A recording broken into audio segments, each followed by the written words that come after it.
자, 제광의 지연아 안녕. 우리 계속해서 읽을게. 자, 그때 바리새파 사람들이 어떻게 하면 트집을 잡을까? 을모에 걸리게 할까? 이렇게 막 서로 의논을 하는 거야. 어떻게 하면 예수 저걸 갖다가 망가뜨리고 이러는 거지. 자, 자기 제자들을 헤롯 당원들하고 함께 예수님한테 보니까 사실 이 바리새파하고 헤롯 당원들하고는 절대로 같이 안 하거든. 왜냐하면 바리새파는 억수로 율법을 철저히 지키려고 애를 쓰는 사람들이잖아. 그런데 바리새파 보기에는 예수님은 그냥 율법을 막 깨뜨리는 율법 파괴자 같아 보이거든. 헤롯 당원들은 이제 그 헤롯을 따라서 이제 저 정치에만 관심 있고 하는 이런 것들이 이 둘은 절대로 어울리지 않는데 이제 예수를 어떻게 하면 죽여버릴까 하는 그 때문에 이제 한패가 된 거지. 선생님 진실한 분이고 하나님 길을 참되게 가르치고 아무한테 매이지 않는 줄 알겠어. 그 모습을 안 따지는군요. 황제한테 세금을 바치는 게 옳소 틀려. 예수님이 그 악한 생각을 아시는 거지. 위선자들. 어째서 내를 시험하니. 세금으로 내는 돈을 보여도 그러니까 데나리온 한 입을 갖다 준 거지. 이 초상은 누구 거고 적힌 글자는 누구고? 황제 거지요. 그럼 황제 거는 황제한테 주고 하나님 거는 하나님한테 돌줘라. 이 말씀 유명하지, 그치? 결국은 이 말씀에 그냥 놀래서 그냥 다 가버린 거지. 자, 같은 날 이제 또 사두개파 사람들이 오는 거지. 이 사람들은 부활이 없다고, 자, 부활이 없다고 믿으면 이거 믿는 게 아니잖아, 그치? 이 사두개파 사람들 또 예수님한테 온 거지. 선생님, 모세가 어떤 사람이 자식이 없어 죽으면 그 동생이 형수한테 장가들어서 후사를 된다 그랬었어요. 그런데 7 형제가 있었어요. 마지가 장가를 갔는데 자식이 없어 죽었죠. 아내를 동생한테 둘째한테 죽고 둘째 셋째도 그래서 7이 다 죽었죠. 맨 나중에는 이자도 죽었죠. 그럼 부활 때 그 이자는 누구 아내가 되겠습니까? 이 사람들은 이제 딱 생각에 이제 골탕 먹었지 이런 생각하는 거지. 예수님이 이제 너희는 성경도 모르고 하나님의 능력도 모르고 잘못 생각한다. 성경도 모르고 하나님의 능력도 모른다. 부활 때는 사람들은 장가도 가지 않고 시집도 가지 않고 하늘에 있는 천사들과 같다. 죽은 사람들 부활을 두고 말하는데 너는 아직도 하나님께서 너한테 하신 말씀을 못 읽었니? 하나님께서 나는 아브라함의 하나님, 이삭의 하나님, 야곱의 하나님이다 하고 하셨다. 하나님은 죽은 사람의 하나님이 아니라 살아있는 사람의 하나님이다.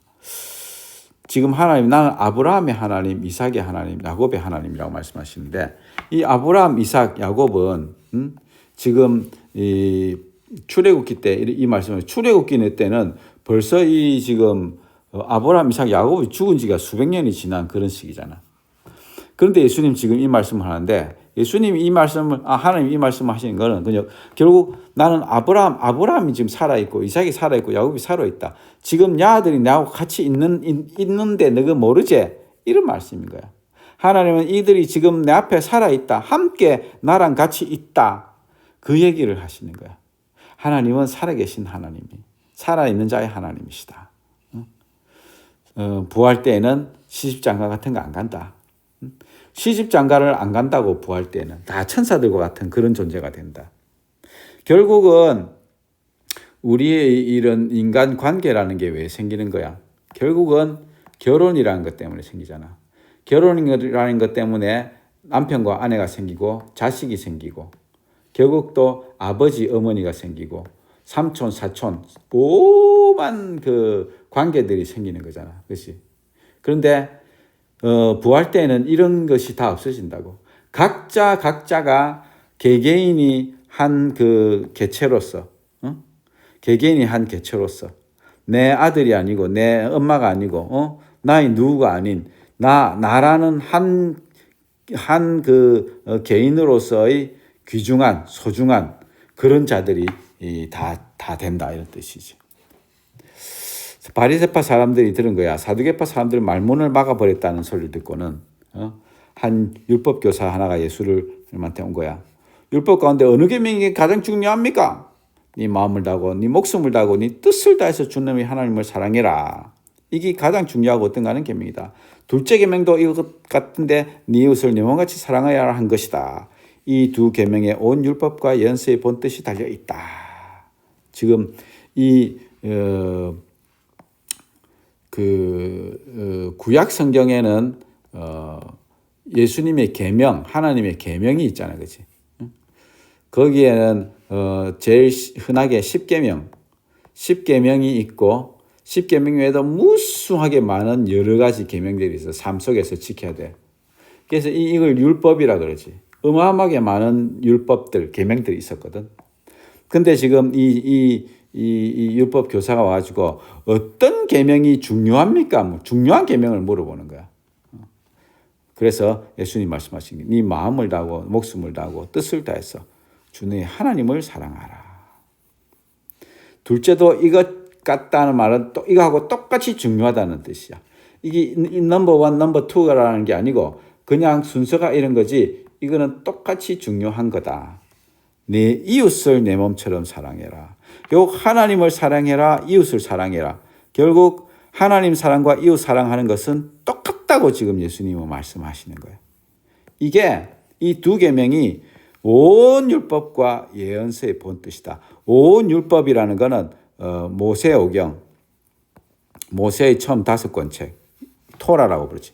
예언서. 그러니까 구약 성경은 율법서, 예언서, 그다음에 시가서 뭐 시편하고 뭐 이런 것들. 근데 이게 전체 율법이라는 뜻이야. 전체 구약 성경이라는 뜻이야. 전체 구약 성경의 모든 가르침은 다 이거다는 거지. 하나님 사랑과 이웃 사랑. 바리새파 사람들이 모였을 때 예수께서 물으셨다. 너희는 그리스도를 어떻게 생각해? 누구 자손이냐? 다윗의 자손이죠. 예수님 다시 물으시네.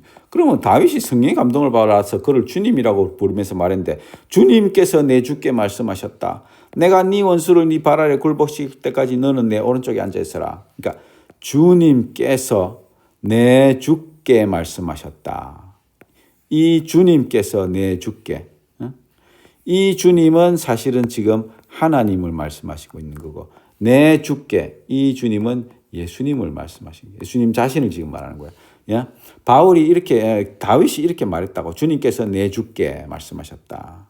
내가 하나님이 네 원수를, 예수님의 원수를 네 발 아래 굴복시킬 때까지 너는 예수님은 내 하나님 오른쪽에 앉아 있어라. 이렇게 다윗이 예언을 했던 거지. 시편 110편 1절에. 이렇게 얘기했는데 다윗이 그리스도를 주라고 불렀는데 어떻게 그리스도가 그의 자손이 되겠느냐. 이렇게 얘기했던 거지. 얘들아 오늘도 여기까지만 할게.